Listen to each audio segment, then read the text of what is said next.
nombre es Jesús Cervantes y estamos aquí con el licenciado Arturo Alcalde y la diputada Luisa María Alcalde Luján. Usted se preguntará por qué, ¿verdad? Bueno, son padre e hija. Y bueno, también un pequeño comercial. La mamá de esta jovencita, que es una gran diputada que trae de cabeza ahorita la Cámara, es nada más y nada menos que Berta Luján, otra gran sindicalista. Entonces ya sabe usted de dónde viene esta madera de esta jovencita que tenemos aquí a nuestro lado. Y bueno, a ver, licenciado alcalde, yo tengo entendido que actualmente el outsourcing le genera un hoyo negro a las finanzas federales, al Instituto Mexicano del Seguro Social, de cerca de 6,000 millones de pesos, justamente porque no paga estas cuotas obrero-patronales y que tanto le afectan al trabajador. A ver si nos puede desgranar bien qué siente, qué efectos tiene el trabajador cuando no recibe esta cuota obrero-patronal porque está contratado vía outsourcing y que no está regulada. Esa es una vertiente de la que se habla poco, porque el outsourcing indebido, como degrada todo, es un destructor de la esencia, digamos, de la relación laboral, pues tiene efectos también sobre las finanzas públicas y la seguridad social, ¿no? Simplemente hay que verlo en reparto de utilidades.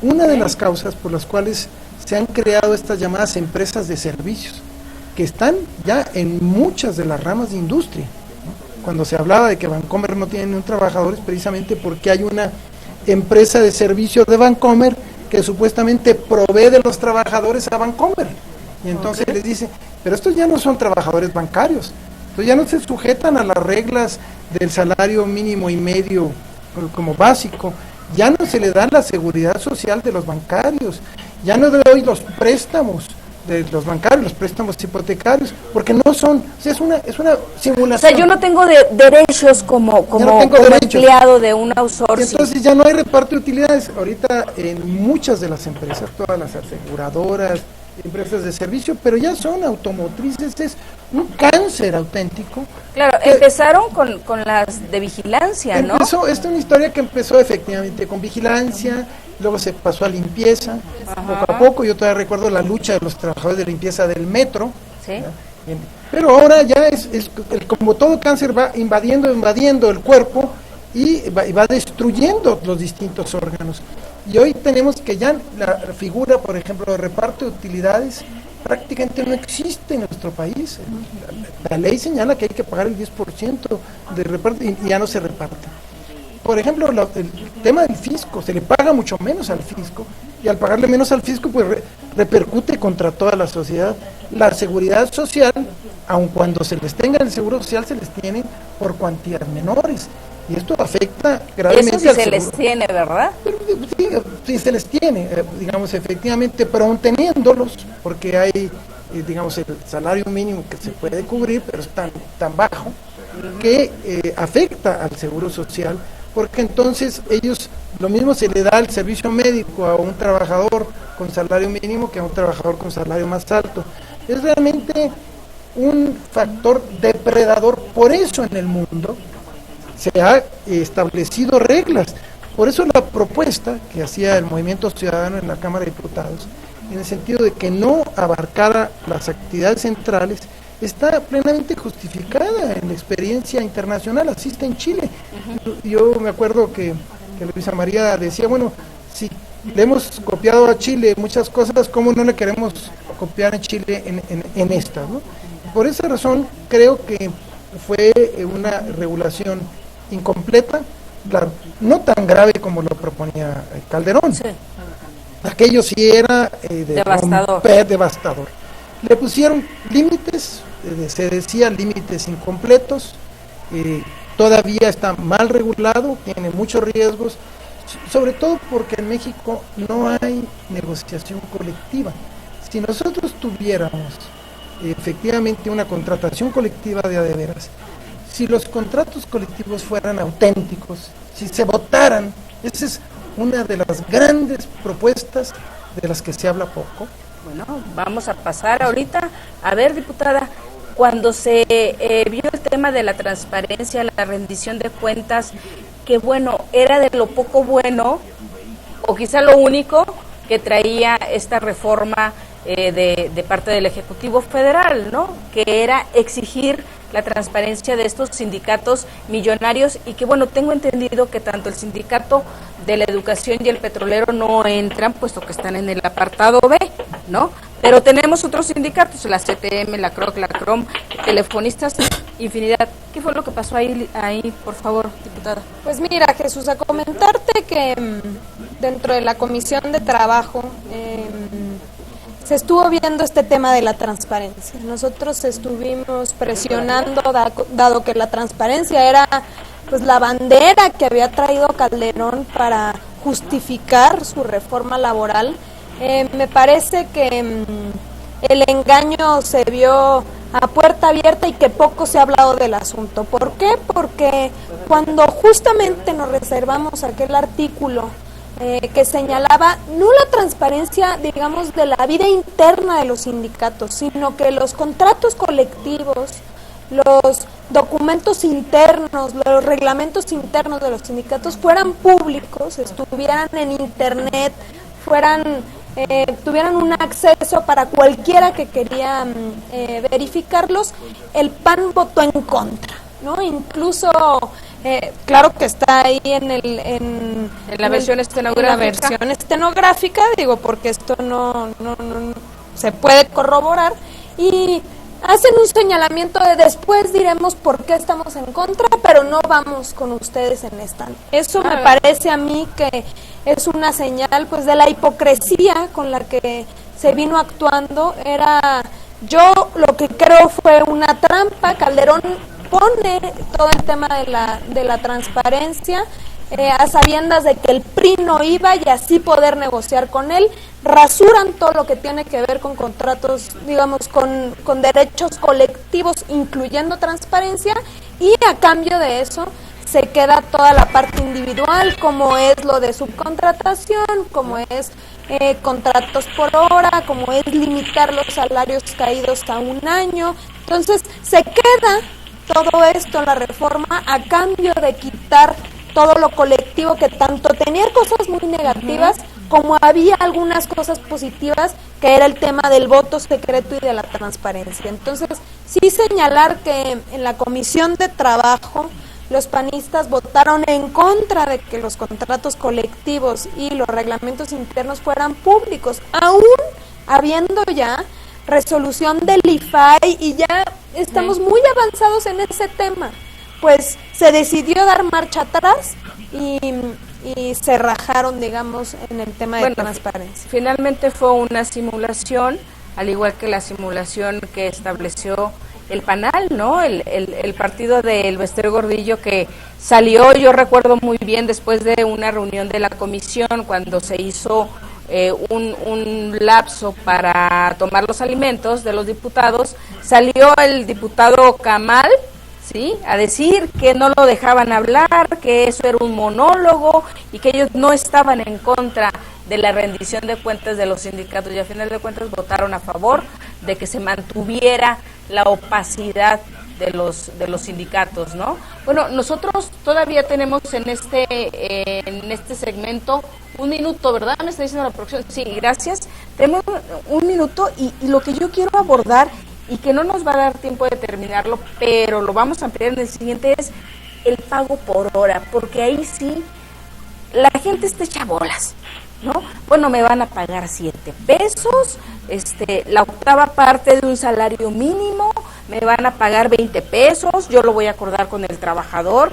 La ley no te establece, obviamente, ni siquiera un tabulador ni nada, ¿no? Y tengo entendido que tú lo acuerdas.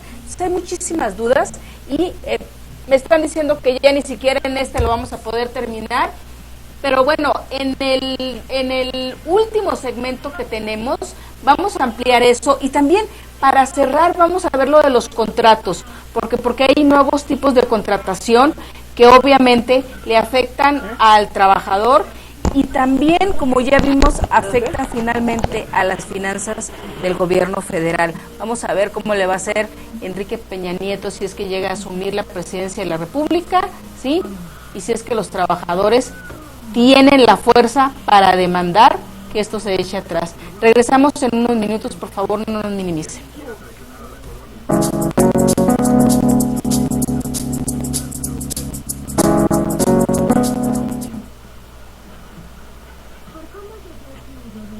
queremos construir, de la mano de la sociedad civil, un medio de comunicación audiovisual crítico e independiente que aporte elementos intelectuales, emocionales y activos para la reconstrucción de nuestro país y nuestro planeta. Un medio no solo para el autoconsumo de quienes comúnmente nos... Bueno, vamos a cerrar este segmento con lo que tiene que ver con el pago por hora. Por favor, diputada, porque hay muchísimas dudas sobre esto. Claro que sí, Jesús. Bueno, la propuesta de Calderón, sin duda, una vez más, lo que pretendía es que el pago por hora se pudiese dar, digamos, bajo esas condiciones de fragmentar el salario, de que te pagaran 7 o 15 pesos la hora, y fue muy cuestionado. Ahora, el problema de este tema es que si bien señalan ahora que no podrá ser mínimo a una jornada, es decir, que a pesar de trabajar 2 horas no te van a pagar menos de 60 pesos, hay, digamos, dos cuestionamientos. El primero es señalar pues que los mínimos de ley están por debajo de la pobreza, es decir, no importa que te estén diciendo que será menos de 60 pesos, porque lo interesante y lo más digamos peligroso de esta figura de contratos por hora es la estabilidad en los derechos laborales, las prestaciones. Nosotros decíamos, ¿qué sucede con el pago del séptimo día? ¿Qué sucede con la antigüedad? ¿Esto se termina ¿Qué con el sucede pago por hora? Así es, ¿qué sucede con la prima vacacional? Es decir, pierdes todas estas prestaciones, todos estos derechos laborales con esta figura. Entonces, a pesar de haber puesto lo de no se podrá pagar menos de una jornada, sigue siendo bastante lesivo, y nosotros seguimos, digamos, en contra de esta propuesta, dado que elimina los derechos de los trabajadores. Bueno, es bastante cuestionable el pago por hora, y bueno, ya veremos qué hacen los senadores. Hay otro tema que también es fundamental y también generó muchísimo ruido: los salarios caídos, diputada. Usted fue de las más participativas, la que más estuvo luchando porque precisamente no se diera lo que venía en la propuesta de Felipe Calderón, y creo que finalmente quedó, ¿no? Finalmente quedó. Yo creo que, digamos, para ser claros de qué es lo que perdura y qué es lo más lesivo, es, bueno, teníamos una oportunidad, decíamos nosotros, para cambiar el problema de fondo, que es que actualmente los juicios laborales duran entre 5 y 6 años, digo, y lo saben todos los litigantes, los trabajadores, y ese es un gran problema. ¿Qué es lo que pretendió y pretende Calderón proponer, y que ahora se quedó, digamos, como establecido en el dictamen? Es que se limitara a los trabajadores los salarios caídos a 1 año. Es decir, a pesar de que los procesos sigan durando 5 o 6 años, ellos únicamente podrán cobrar hasta 1 año. Esto si logran ganar el juicio. Si logran ganar el juicio. Si lo aguantan los 5 años. Y si el laudo está a su favor, si cobran, únicamente podrán ganar hasta 1 año. Nuestro planteamiento era: ¿de quién es responsabilidad de que los juicios duren tanto tiempo? No es de los trabajadores. Nosotros hicimos una propuesta para realmente, digamos, dar respuesta al problema, y era: vamos limitando a las juntas a que resuelvan en 1 año con sanciones a los funcionarios en dado caso de que no se hagan. Porque lo único que va a provocar, digamos, esta situación de limitar los salarios caídos a los trabajadores es que los estamos obligando a que pacten o negocien con el patrón, con sus patrones, con quien te despidió. Claro, porque entonces dice: mejor págame 4 o 5 meses y ahí la dejamos. No me voy a aventar yo todo el juicio para la propuesta de Movimiento Ciudadano es: aquí el responsable es la Junta Federal de Conciliación y Arbitraje. Es quien administra la justicia, claro, que en todo caso es el Estado. ¿No? Ellos, en realidad, esta propuesta se copia un poco la legislación española, ¿no? Donde señalan en efecto un límite de salarios caídos, pero a diferencia de lo que proponen ellos, que sea el que lo paga el trabajador, en la legislación española el que paga el resto es el Estado. Entonces, digamos, nada tiene que ver con esta propuesta. Y sobre todo estamos viendo ahorita cómo está España, ¿no? Que a pesar de tener este candado, igualmente ya no tiene el Estado para pagar estos salarios caídos, y bueno, tiene ahorita a cientos de trabajadores en la calle manifestándose, ¿no? Así es, digo, lo podemos ver actualmente, pero entonces el problema que subsiste, digamos, aquí en el dictamen, en la reforma que ya pasa al Senado, es este tema que deberíamos de tener muchísimo cuidado, porque no es posible que estemos, digamos, castigando a los trabajadores por algo que no es su responsabilidad, y sobre todo, pues resolvamos el problema de fondo, que es ¿por qué duran tanto? Digo, yo me pregunto, ¿hay necesidad de que 6 años se lleven para determinar un despido injustificado? ¿Por qué no pensar mejor en nuevas formas, como se hizo en materia penal,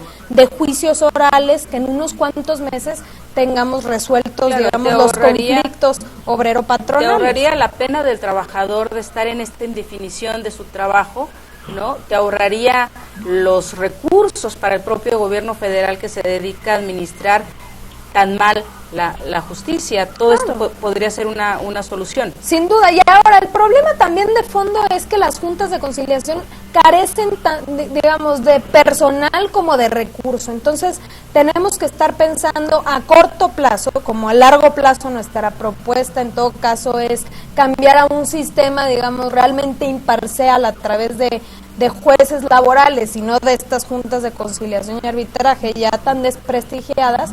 Pero si queremos dar respuesta, necesitamos que se le designe mayor recurso para que realmente puedan resolver en menos de un año. Ok, tengo entendido, bueno, quienes hemos cubierto en algún momento la parte laboral en nuestros medios, que las juntas de conciliación y arbitraje son un verdadero nido de ratas, y lo digo con conocimiento de causa porque me ha tocado cubrir en distintas ocasiones.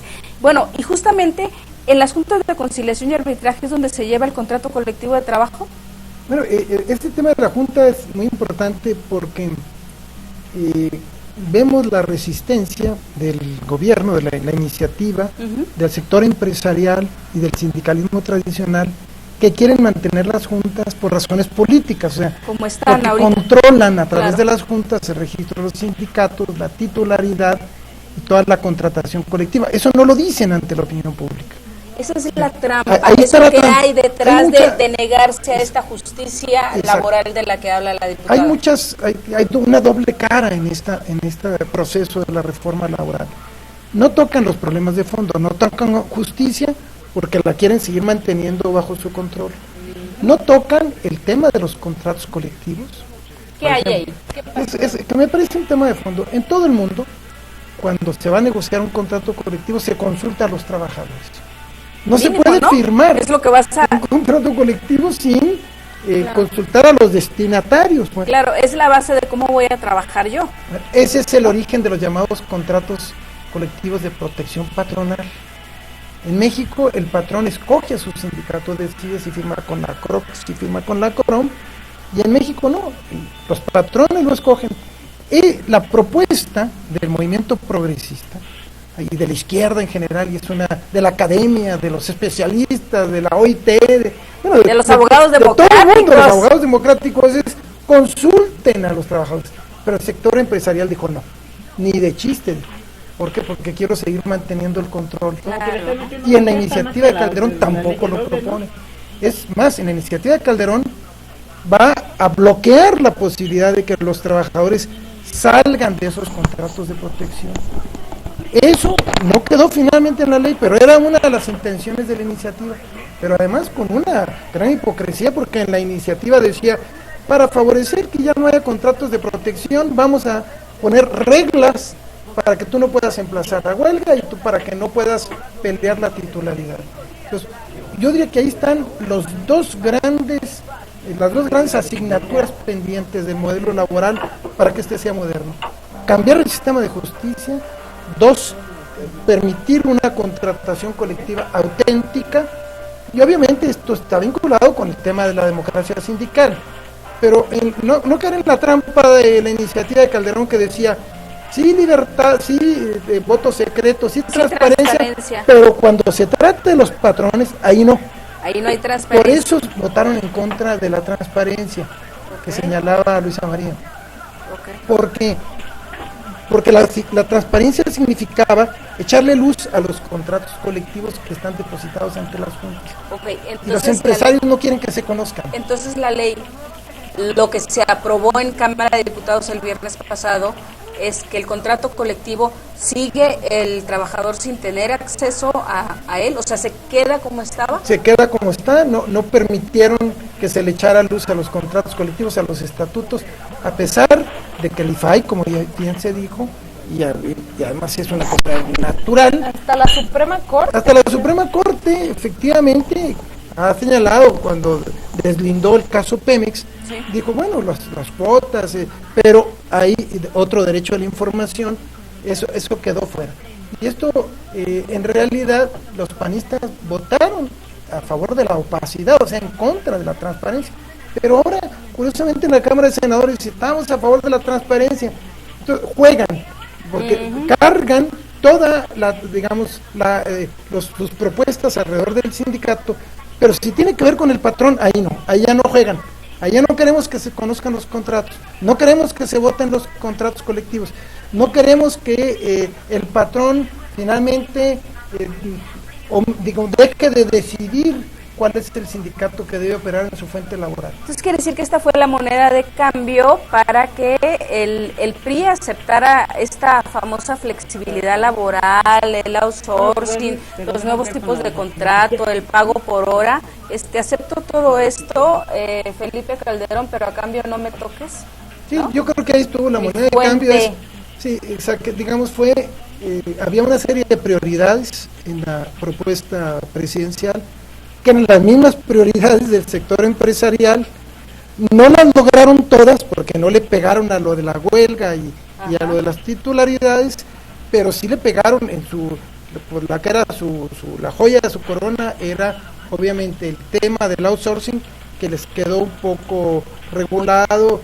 Mochón, Lograron pero de todas maneras lo del año de salarios caídos, eso sí es brutal, porque eso sí va directamente al corazón de facilitar el despido, y también le precarizaron por el lado del pago por hora, que lo dejaron mal hecho, y yo creo que por esa razón la conclusión es que la reforma generó mayores posibilidades de despido, menos estabilidad y muchas cosas pendientes. Bueno, pues usted ya escuchó, esto fue lo de la reforma laboral para servir al patrón, por supuesto, la que se aprobó en la Cámara de Diputados, y bueno, le agradezco infinitamente al licenciado Arturo Alcalde que haya estado con nosotros, y por supuesto a esta joven diputada, a Luisa María Alcalde Luján, que por supuesto va a estar escuchando de ella tanto en los próximos días cuando se empiece a discutir, porque mire, lo que ya viene es la reforma energética como parte de, como iniciamos en este programa, todo lo que tiene que ver con las reformas estructurales. Usted estuvo en Zona de Impacto y bueno, hasta luego, nos vemos hasta el próximo lunes. Gracias.